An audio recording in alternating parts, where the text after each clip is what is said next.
남편의 손길을 거부한 채 외간 남자를 유혹하는 아내.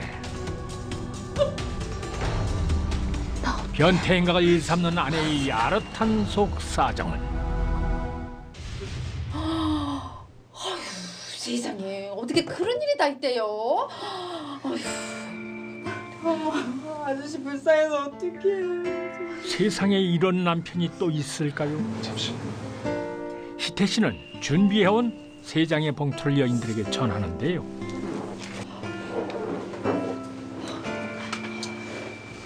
이걸로 용서가 안 되시겠지만 받아주십시오. 제 마음입니다. 1,000만 원? 아이고 이러지 마세요. 약속합니다. 제가 제 아내의 단속 잘할 테니까 제발 제 와이프를 용서해 주십시오. 아내를 용서해달란 희태 씨의 끓는 사랑 앞에서 분노를 사귈 수밖에 없었던 여인들. 그러지 마시고요. 일어나세요. 아유 저기 알았으니까 이제 일어나세요. 그렇게 이 말도 안 되는 아내의 불륜 행각이 마무리되는 듯 했습니다. 잠시 후 몹시 지친 기색으로 집에 돌아온 남편.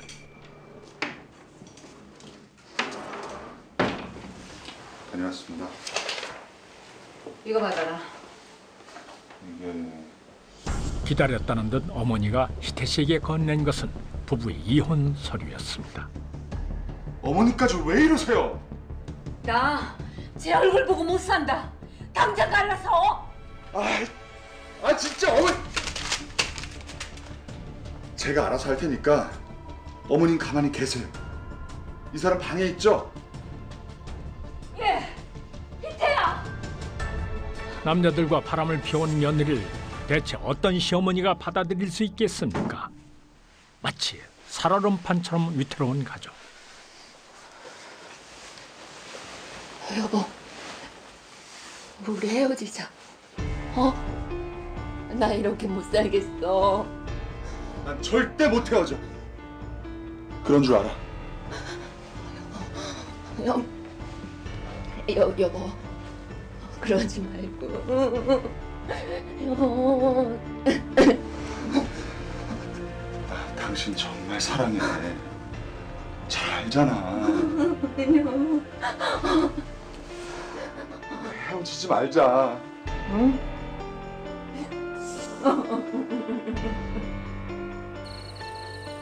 그렇게 또 일주일이 훌쩍 흘렀습니다. 그런데 인근 강변에서 따뜻한 밤 공기를 만끽하며 운동을 하던 한 남자. 심장이 터질 듯 충격적인 광경을 목격하는데요. 그것은 의식을 잃은 채 쓰러져 있는 한 여인의 모습 때문이었습니다. 저기요. 괜찮으세요? 괜찮으세요? 저기요. 칼에 찔린 채 몹시 위독한 모습으로 발견된 여인.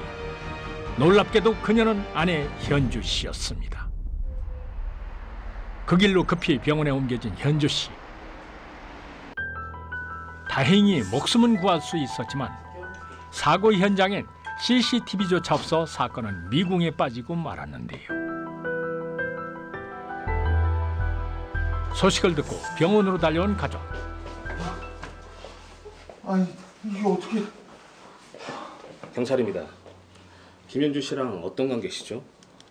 예, 남편입니다. 제 아내 어떻게 된 겁니까?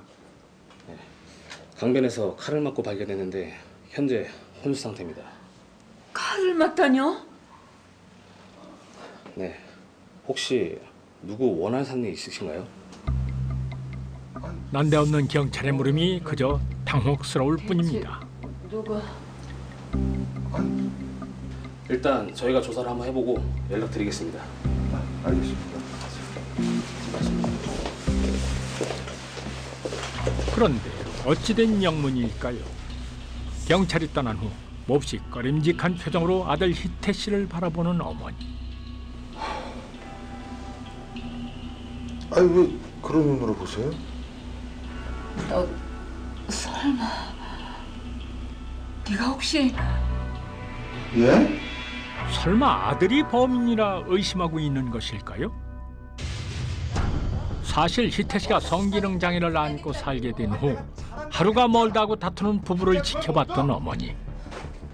더는 이렇게 못 살아. 당장 나갈 거야. 네가 어떻게 나한테 이럴 수 있어? 어? 나 할 만큼 했어. 들고 대나무 그만큼 수발했으면 됐지. 뭘 더 어떻게 해? 지금 뭐라고 그랬어? 불구? 홧김에 희태 씨가 끔찍한 범죄를 저지른 건 아닐까 의심했는데요. 정말 이상했던 것은 남편과 시어머니가 보건 말건 집안에서 버젓이 다른 남자들과 잠을 자는 아내의 태도였는데요. 자, 그로부터 얼마 뒤 그녀는 큰 상처를 입은 채 근처 병원으로 이송이 됐습니다. 그런 모습을 목격한 시어머니는 이 변태 기질이 다분한 태도를 참지 못해서 남편이 아내를 살해하려 한 것이 아닐까라는 의문이 들기 시작했습니다. 그로부터 일주일이 지났는데도 현주 씨는 의식불명 상태로 깨어날 기미가 보이질 않았습니다. 언니를 보살피는 여동생의 애타는 심정도 모른 채 바로 그때 안녕하세요. 보호자분이세요? 선생님, 우리 언니 괜찮은 거죠? 네, 경과는 좀 더 두고 봐야 할 것 같은데 이상한 점이 있네요. 네? 뭐가요? 아무래도 이상해서 경찰에도 얘기했는데 김현주 씨 상체에 주저음이 있어요. 보통 자해할 때 발견되는 건데. 자해라니요? 그럼 우리 언니가 자살을 하려고 했다는 거예요?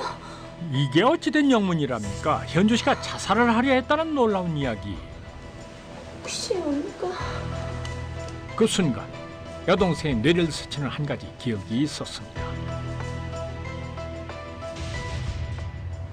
얼마 전 다급히 여동생 집을 찾아온 현주 씨. 그녀는 마을 남자들과 바람을 피운 사실이 만천하에 드러나 몰매를 맞은 뒤 피신을 해왔던 것입니다.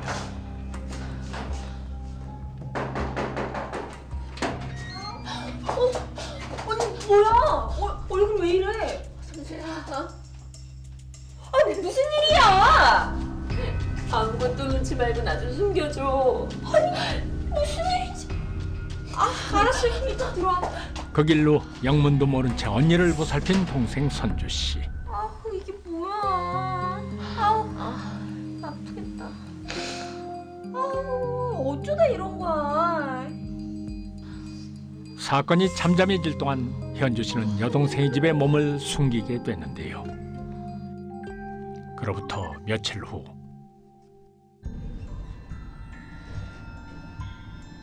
이게 무슨 일입니까?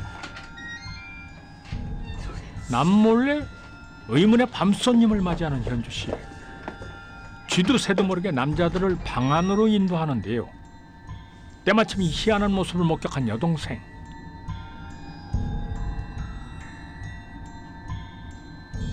불안한 마음에 방 안을 들여다본 그녀의 눈앞에 펼쳐진 놀라운 광경. 의문의 남자들이 옷을 벗고 있는 언니 현주 씨의 모습을 카메라에 담고 있는 충격적인 현장이었습니다. 언니! 이 남자들이랑 뭐 하는 거야? 하긴 뭐래. 나중에 네, 내일 다시 올게요. 일이 이쯤 되니 머릿속에 드는 생각은 딱 하나였습니다. 설마 형부 몰래 바람 피는 거야? 그것도 남자 둘이랑? 언니가 짐승이야? 짐승?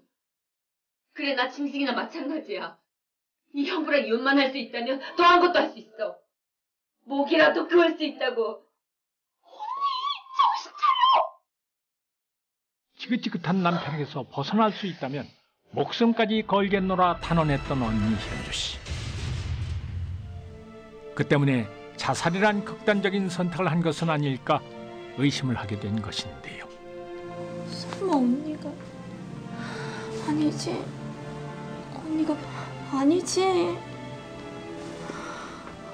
그런데 말입니다. 그로부터 사흘 후 놀랍게도 경찰서에 끌려온 남편 희태 씨. 그가 조사를 받기 시작한 이유는 대체 뭘까요? 아니, 내가 왜 이런 조사를 받아야 되는 겁니까? 에? 조용히 하고 기다려봐요. 저기 오네.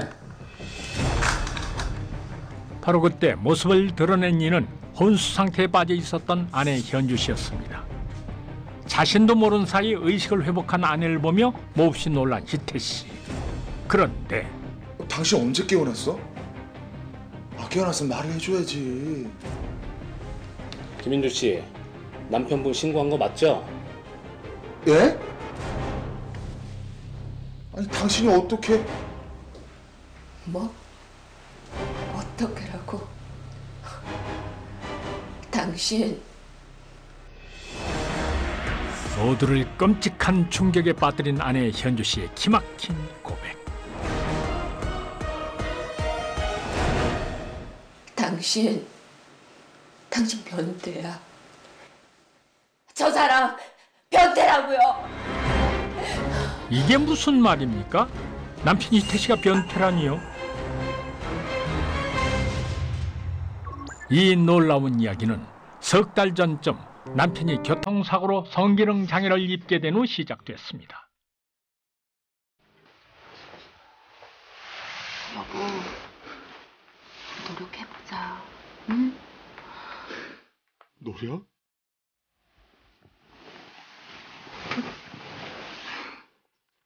그게 마음대로 될 것 같아? 당신 내가 우습지, 응? 아니야, 여보. 당신 내가 사내로 안 보일 거 아니야, 어? 맞지? 똑바로 말해봐, 맞지? 아니야, 여보. 정말 아니야. 웃기지 마! 매일 밤 난동을 부리는 남편 때문에 현주 씨 역시 괴로운 나날을 보내고 있었는데요. 그러던 어느 날 모처럼 기분 전환이라도 하려는 걸까, 한껏 멋을 부린 채 아내 현주 씨가 찾아간 곳은 마을의 한 DVD방이었습니다.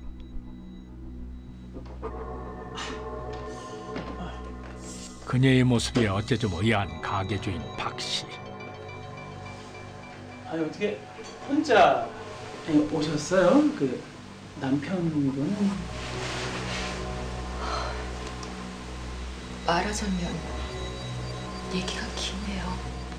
그런데 말입니다. 예. 뭐 그러면은 뭐 필요한 거 있으면은 들어오세요. 네. 가지 마세요. 아니 이게 무슨 영문이랍니까? 어머. 참 힘드네요. 힘들죠. 고혹적인 자태로 주인 박 씨를 향해 거부할 수 없는 유혹의 손길을 뻗치는 현주 씨. 그렇게 가게 주인 박 씨와 만리장성을 쌓은 후 밖으로 나서는데요. 바로 그때 그녀를 당기는 의문의 손길. 놀랍게도 남편 희태 씨였습니다. 거봐, 내가 뭐라 그랬어. 잘할 수 있잖아.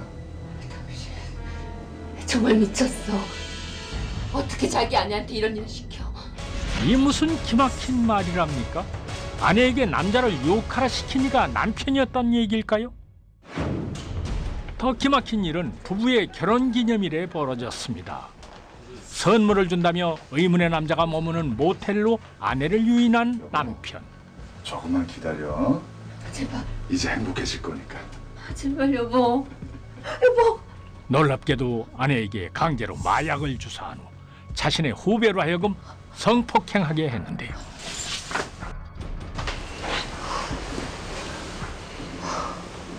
당신도 좋지? 이런 거 우리끼리만 하니까 좀 그렇다. 처제도 함께하면 참 좋을 텐데. 그지? 내 동생 보내줘. 아, 그러니까 말 잘 들어야지. 혹시 뭐 경찰에 신고라도 하면 나도 이 사진 장모님한테 보여드리고 2판 4판이지 뭐. 아... 남편은 성불구 판정을 받은 다음에 점점 이상한 사람이 되어갔습니다. 나중에는 이 부인한테 이상한 요구를 하기에 이르렀는데요. 이 마약을 주사한 다음에 강제로 외간 남자들과 성관계를 갖도록 강요하기 시작했습니다. 그리고 야한 동영상이라든지 야한 책자를 보고 남자를 유혹하는 기술까지 익히게 했는데요. 실제로 이가 다른 남자들과 성관계를 가지는 모습을 지는 숨어서 지켜봤다고 합니다. 처가 식구들을 볼모로 협박을 가하는 남편 때문에 아내는 매일 밤 동침할 상대를 물색하며 마을을 배회하곤 했었는데요. 마을 남자들과 하룻밤을 보내는 아내의 모습을 지켜보며 남편은 커다란 쾌락을 느껴왔답니다. 경찰에 따르면은 를 성폭행한 사람은 4명이었고요. 마약을 투여하고 성폭행한 사례는 모두 12차례에 달했다고 합니다. 이 부인도 이런 상황을 참을 수가 없어서 여러 차례 이혼을 하려고 시도를 했었다고 합니다. 그래서 이 심부름 센터를 시켜가지고 자신이 성폭행 당한 증거물 또는 이혼에 필요한 증거물들을 끌어모으기 시작했는데요. 그 와중에도 끊임없이 남편이 다른 남자들과 성관계를 갖도록 강요하니까 더 이상 참을 수 없게 돼서 스스로 목숨을 끊기에 이르렀던 겁니다. 죽어도 입 밖으로 꺼낼 수 없을 거라 여겼던 지난 석 달간의 지옥 같은 이야기. 저 사람이요. 제 인생을 다 망쳤어요. 무슨 소리야? 아, 당신도 같이 즐겼잖아. 아니 그리고 부부 사이를 왜 경찰까지 나서서 이러는 거예요? 에? 이봐요, 베니테 씨. 마약을 투약하고 성폭행까지 사주해놓고 그게 얼마나 큰 범죄인지 몰라요? 아니, 내가 내 아내를 데리고 놀겠다는데 그게 무슨 죄입니까? 결국 남편은 마약류 관리법 위반 등의 혐의로 징역 10년형에 처해졌습니다. 아 참. 아 여보. 아 내가 뭘 잘못했다고 그래? 어? 변태적인 욕망을 채우기 위해 자신의 아름다운 아내를 제물로 삼았던 남편. 그것이 자신의 삶을 송두리째 무너뜨리는 터치란 사실을 왜 몰랐던 것일까요?